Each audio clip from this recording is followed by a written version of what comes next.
आज मैं आपको लेकर के अब जो मेन सिलेबस है, वहाँ से लेकर के चलता हूँ। जो बीपीएससी में क्वेश्चंस पूछे जाते हैं, वहाँ से आपका सारा चीज़ शुरू होगा और उसके बाद हम लोग चलेंगे। तो आपका शुरू होता है मेनली स्टोन एज से।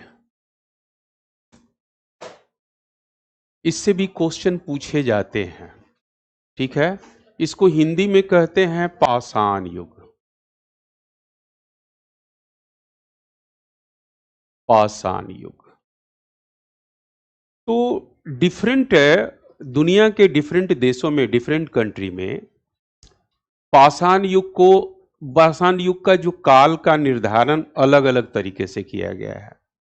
50 लाख से लेकर के 10,000 तक। इंडिया में भी जो पाषाण युग का काल निर्धारण किया गया है, एनसीईआरटी जब आप देखेंगे, तो 20 lakh years ago to 4000 BCE. ये पूरा इंडिया का जो पाषाण युग है, ये पूरा काल इसमें माना जाता है। इंडिया में डेवलपमेंट हुआ पाषाण युग का। प्रश्न ये है कि पाषाण युग कहते किसको हैं सर? तो सिंपल अर्थ होता है कि इस युग में आदि मानव केवल और केवल पत्थर के औजार का प्रयोग करते थे, धातु का प्रयोग नहीं करते थे। इसलिए इस युग को क्या कहते हैं? पाषाण युग। तो during this period the early man used tools made of a stone. Metals were not used, so this is called stone age. Simple है कि इसमें पत्थर के औजार का प्रयोग होता था, जानवरों के हड्डियों का औजार के रूप में प्रयोग होता था, या लकड़ियों से या लकड़ी का भी औजार के रूप में कंदमूल को निकालने के लिए प्रयोग किया जाता था। इसमें मेटल्स का प्रयोग था ही नहीं, इसलिए इस युग को क्या कहते हैं? Stone age. तो जियोलॉजिकल सर्वे ऑफ इंडिया, जिसको कहते हैं भूगर्भीय सर्वेक्षण विभाग, ये geological Survey of India basically इसकी स्थापना 1853 में हुआ था और इसका मुख्य उद्देश्य था कि जमीन के अंदर में जो खनिज संपदा है उसकी खोज करना। आज भी ये हेडक्वार्टर इसका कलकत्ता में बना हुआ है। और एक है आपका आर्कियोलॉजिकल सर्वे ऑफ इंडिया, जिसका हेडक्वार्टर आपका दिल्ली में है, जिसकी स्थापना अलेक्जेंडर कनिंघम ने 1861 में किया था।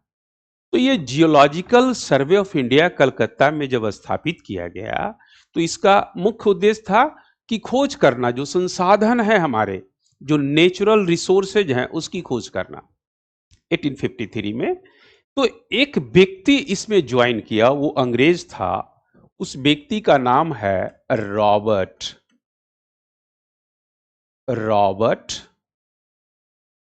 ब्रूसफुट। ये बेसिकली 1858 में इसने ज्वाइन किया एज ए मेंबर और as a staff of Geological Survey of India. और इसने काम करना शुरू किया दक्षिण भारत में। दक्षिण भारत में ये खोज कर रहा था संसाधनों का, लेकिन यहां पे इसने बहुत से पत्थर के औजार देखे।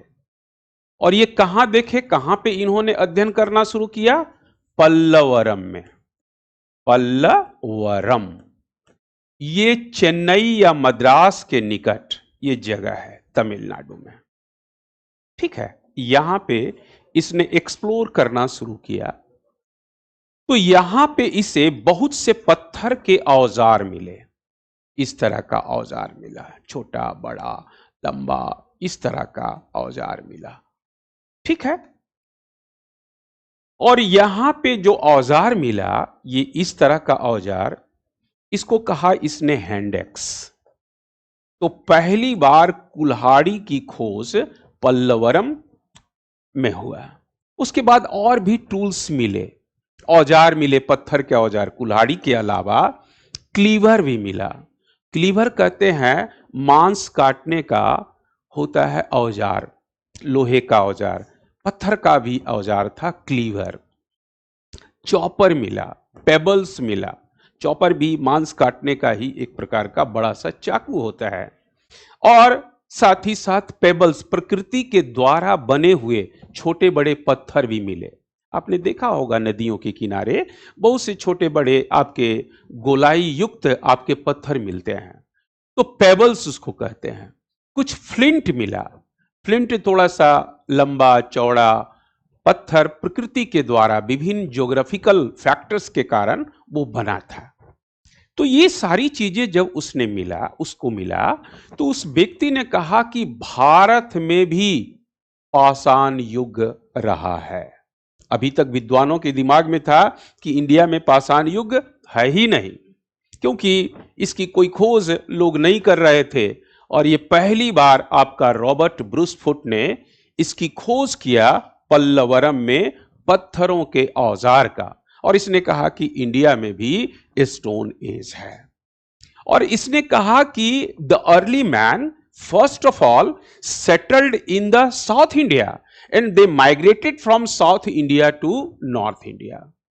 जो आदि मानव थे, जो होमो इरेक्टस थे या होमो सेपियंस थे, जो हमारे पूर्वज हैं, वो सबसे पहले दक्षिण भारत में बसे थे, और दक्षिण भारत से फिर ये आपका उत्तर भारत में आया। इन्होंने एक सिद्धांत दिया और इसका नाम इसने रखा, क्या रखा मेरे बच्चों? पाषाण युग। किसने रखा? Robert Bruce Foote. ठीक है। So Robert Bruce Foote is known as father of prehistory of India. इसको जरा लिखते भी चलो, prehistory of India. Robert Bruce Foote को क्या कहा जाता है? आपका प्राग इतिहास का जनक कहा जाता है। रॉबर्ट ब्रूस फुट ने पहली बार पाषाण औजार की खोज पल्लवरम, मद्रास, तमिलनाडु में 1863 में किया था। First time Robert Bruce foot discovered tools made of a stone at Pallavaram, as I have already written, Pallavaram,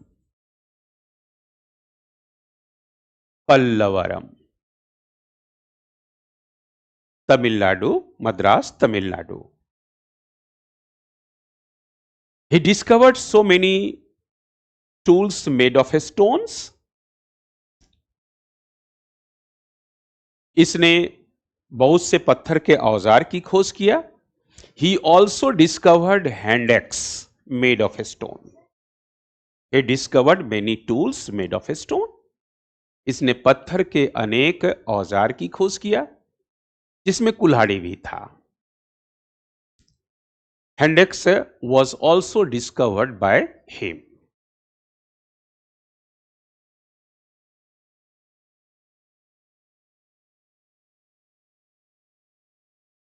And he proved that, और इसने साबित किया कि, and he proved that a stone age was existing in Indian subcontinent. इसने साबित किया कि भारतीय उपमहाद्वीप में भी पाषाण युग का अस्तित्व था। And he proved that a stone age was existing in the Indian subcontinent. भारतीय उपमहाद्वीप में भी पाषाण युग का अस्तित्व था। So Robert Bruce Foote is known as a father of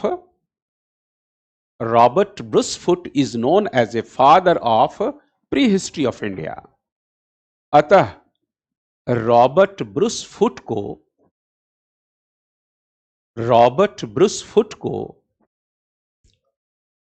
Bharat का प्राग इतिहास का जनक कहा जाता है। भारत का प्राग इतिहास का जनक कहा जाता है। ऊपर में लिख दिया हूं, is known as a father of prehistory of India. तो आपने देखा कि ये पाषाण युग आपका आया, जरा सा देखो, ये तो खोज किया गया हैंडेक्स, बहुत से टूल्स, पेबल्स, क्लीवर, ये सब चीज मिला यहां पे। तो ये छोटे बड़े बहुत से पत्थर मिले थे। तो 1865 में एक और व्यक्ति ज्वाइन किया, ये भी अंग्रेज आपका विद्वान था, जॉन लुबॉक। कब ज्वाइन किया मेरे बच्चों? जियोलॉजिकल सर्वे ऑफ इंडिया, ये 1865 में। John Lubbock, another staff of Geological Survey of India.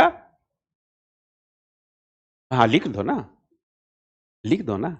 John Lubbock 1865 में भारतीय भूगर्भ सर्वेक्षण विभाग, भूगर्भ सर्वेक्षण विभाग, जियोलॉजिकल सर्वे ऑफ इंडिया, फिर से बोलता हूं, John Lubbock joined geological Survey of India in 1865।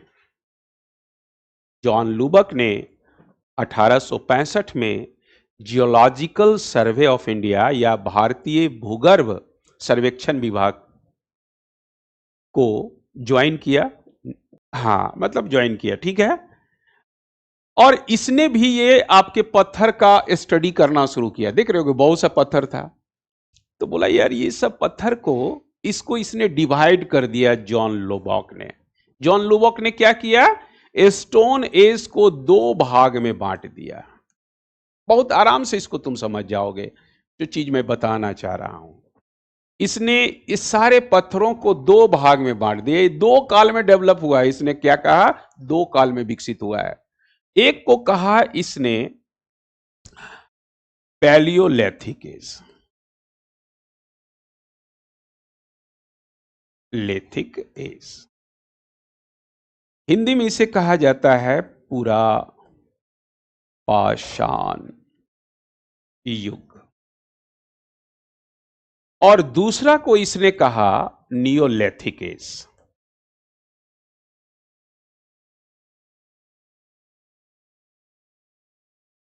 अर्थात नवपाषाण युग। ये जितने भी पत्थर थे, ब्लंट पत्थर, तेज पत्थर, धारदार पत्थर, तो धारदार पत्थर जितना भी था उसको इसने रख दिया नियोलिथिक में, और जितने भी आपके भोथरा, ब्लंट, पेबल्स, आपके फ्लिंट थे, इसको रख दिया इसने पैलियोलिथिक एज में। तो स्टोन एज को इसने 2 भाग में बांट दिया। एक को क्या कहा?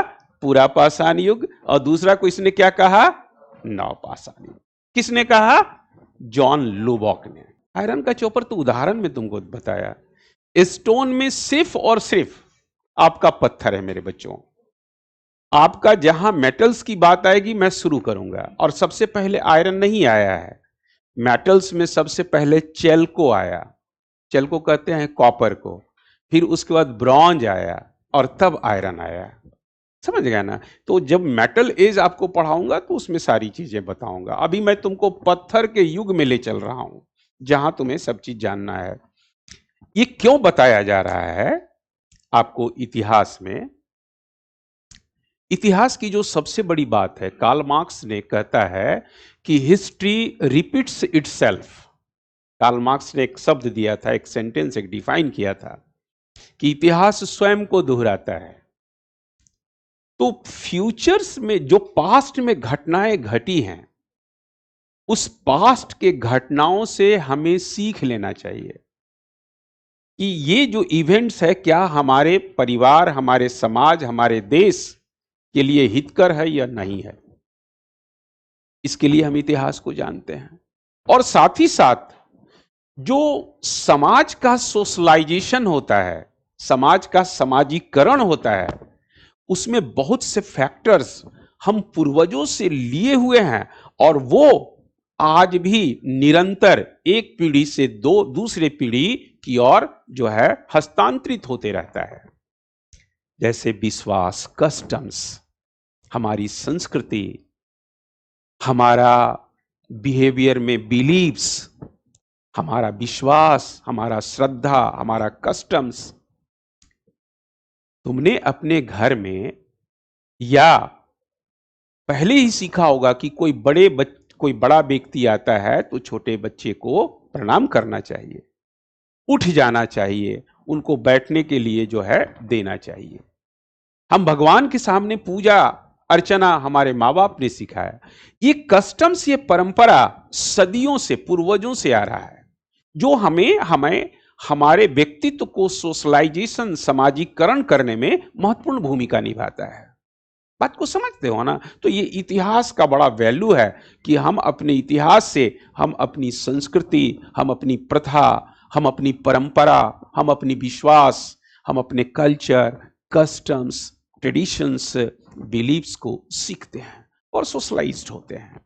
तो मेरे बच्चों, इसी तरह से इस युग में हमारा मानव प्राणी, हमारे पूर्वज कैसे थे, इस युग में जब आए तो क्या चेंजेज आया।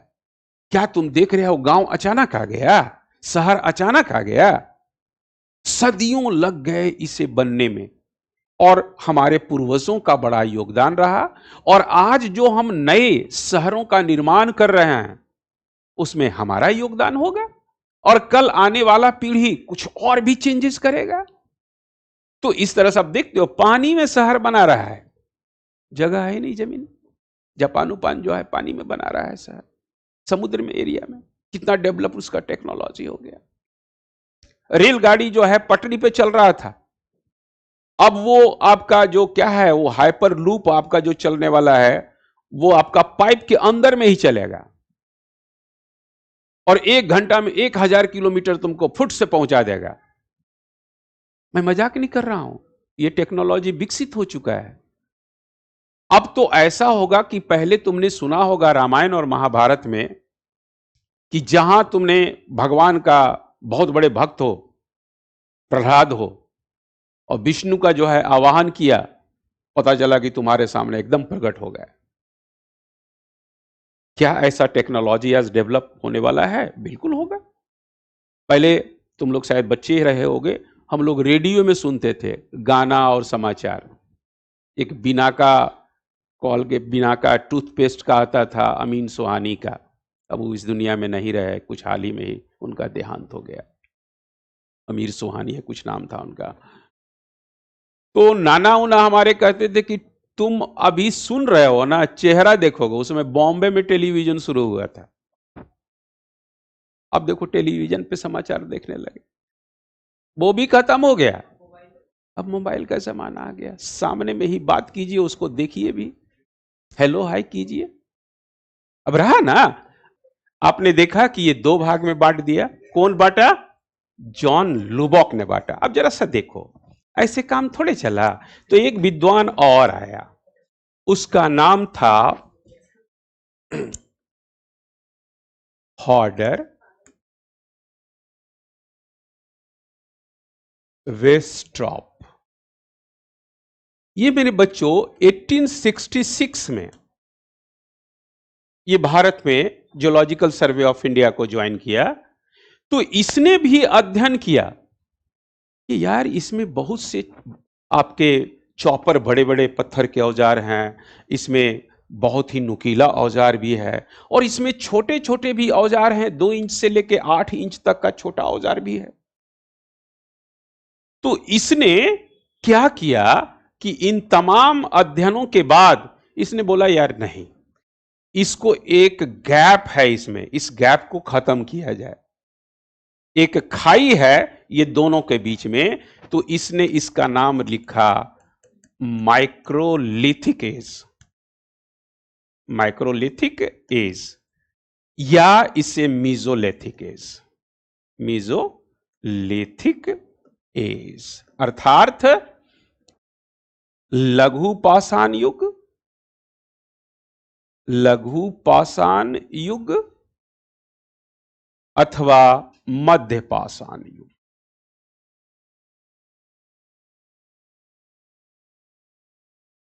तो इस तरह से अब स्टोन एज को कितने भागों में बांट दिया गया? 3 भागों में।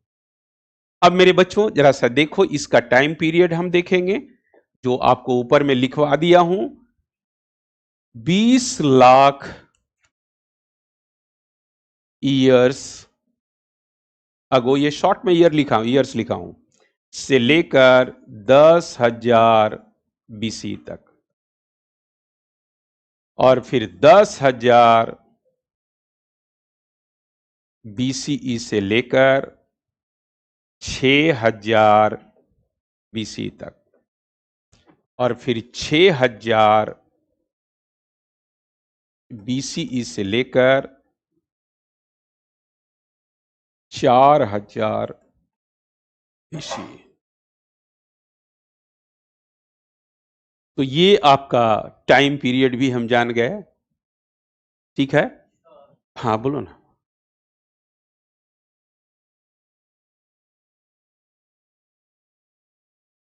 हाँ तो, हाँ हॉर्डर वेस्ट्रॉप, हाँ तो उसी का नाम तो दिया हूं।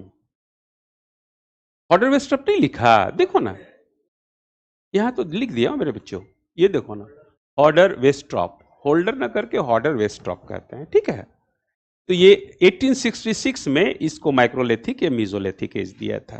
तो जॉन जॉन लुबक ने इसको 2 भाग में बांट दिया था, लेकिन इसने कहा कि एक बीच में गैप है, छोटे छोटे औजार भी मिले थे, बोले यार ये माइक्रोलिथिक एज में ये इसका डेवलपमेंट हुआ था, तो इसको माइक्रोलिथिक या मीजोलिथिक भी कहते हैं।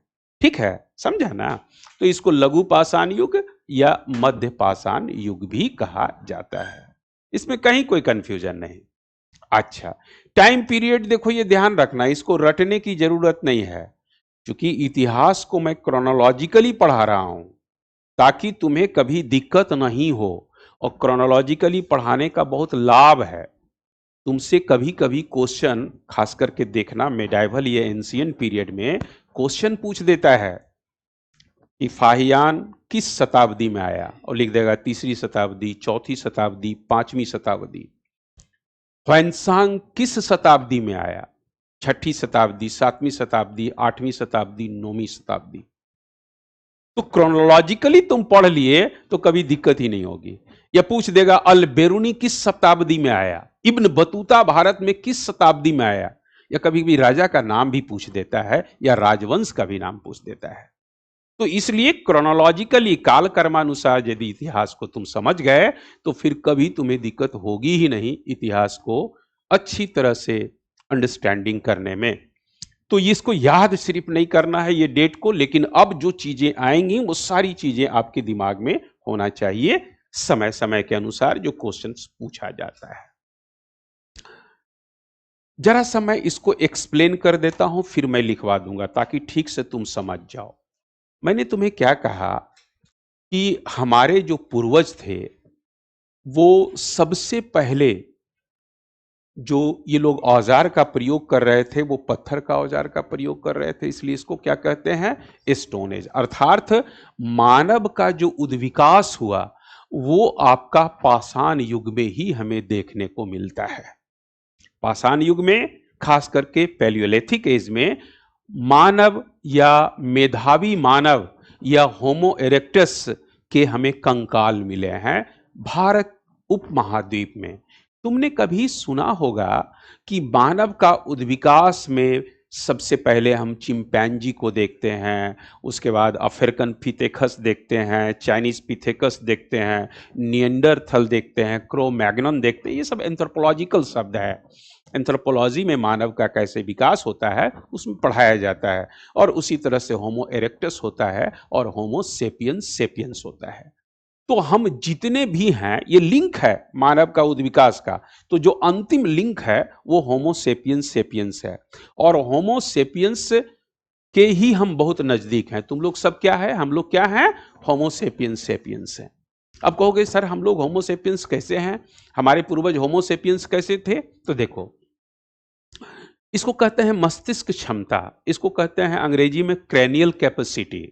तो ये जो क्रैनियल कैपेसिटी है वो हमारे पूर्वजों का 1600 सीसी था, और हम लोग का जो क्रैनियल कैपेसिटी है वो 1650 है, थोड़ा सा डेवलप हुआ है। अर्थात हम किसके लिंक में आ रहे हैं?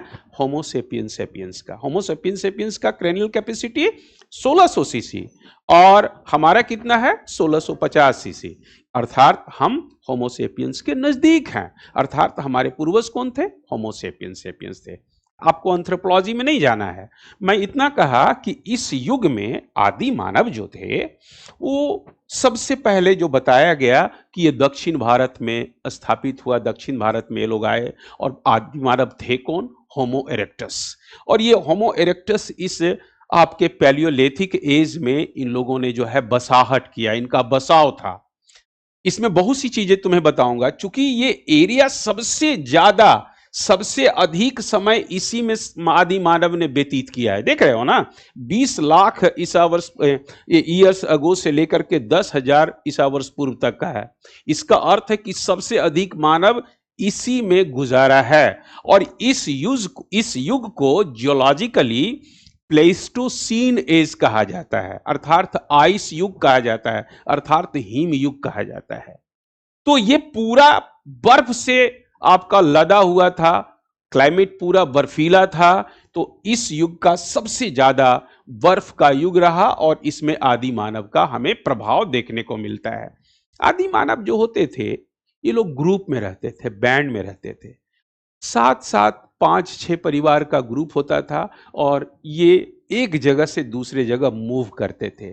सो they were living in a band in the palaeolithic age, I mean the Homo erectus people, they were living in a band, in a group, and they were moving, they were roaming from one place to another place for searching food, for hunting animals and for searching I mean water.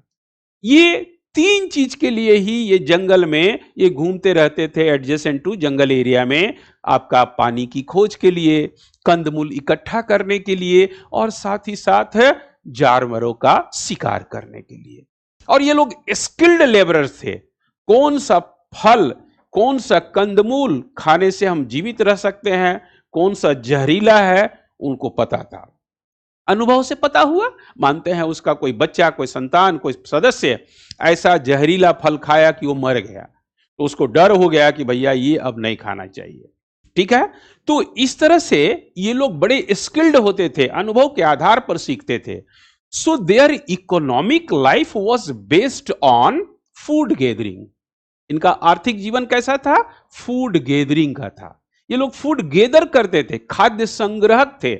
ये लोग खाद्य को संग्रह करते थे और ये लोग अपना जीवन निर्वाह करते थे। बड़ा मस्त लाइफ था, सब चीज प्रकृति में उपलब्ध था। कोई उसको आपको किसी चीज को प्रोड्यूस नहीं करना था। कंदमूल, फल फूल, आपका जानवर का जो है मांस, सब जंगल में उपलब्ध था, पानी उपलब्ध था, बड़े मस्त से रहते थे। उनको क्या जरूरत था यूपीएससी और बीपीएससी परीक्षा देने का? ऐसा लाइफ हम लोग को मिल जाए तो इससे बढ़िया कोई जीवन होगा? अरे हम लोग को परेशान कर दिया है, क्योंकि माँ बाप भी जो है बेहोश है और हम भी बेहोश हैं। और बचपन से ही हम लोग को बेहोश रखा गया। सोचने के लिए कुछ भी रखा है हम लोग के पास? कुछ नहीं है। हम बस सिर्फ तुमको पढ़ाते जा रहे हैं, पढ़ाते जा रहे हैं, और तुम पढ़ते जा रहे हो, नौकरी प्राप्त करोगे, फिर तुम्हारा शादी हो जाएगा, फिर बच्चा होगा, फिर तुम उसको पढ़ाओगे, बस ऐसे ही तुम बेहोश रहोगे जैसे हम बेहोश हैं। यही जीवन है। तो मेरे बच्चों नहीं, जंगल जाने की जरूरत नहीं है। तो चलिए, तो मेरे बच्चों जरा इसको समझो। अच्छा चलिए, तो आपने देखा कि इस युग में आदि मानव जो है बेसिकली घुमक्कड़, खाना बदोश, नोमैडिक लाइफ लीड कर रहे थे और इनका जो इकोनॉमिक लाइफ था फूड गैदरिंग पर आधारित था। लेकिन इसके जो अवशेष हमें होमो इरेक्टस के जो अवशेष मिले हैं, वो दक्षिण भारत से लेकर के हमें मध्य भारत तक का इसके अवशेष मिले हैं। हथनौरा एक जगह है मध्य प्रदेश में, वहां से हमें होमो इरेक्टस का मानव का कंकाल मिला है। पूरी तरह से मानव का कंकाल मिला है। इससे पता चलता है कि इस काल में होमो इरेक्टस लोग, अर्थात इसको नर्मदा मानव भी कहते हैं, नर्मदा मानव इस युग में जीवित थे और ये लोग समूह में रहते थे। रॉक शेल्टर था। ये लोग अभी पूरी तरह से गुफा की खोज नहीं किया था। लास्ट में देखिए कि आपके लास्ट फेज में गुफा आता है, तो ये लोग रॉक शेल्टर, जैसे ये आगे की वीडियो को देखने के लिए आस्था आईएएस अकेडमी ऐप डाउनलोड करें।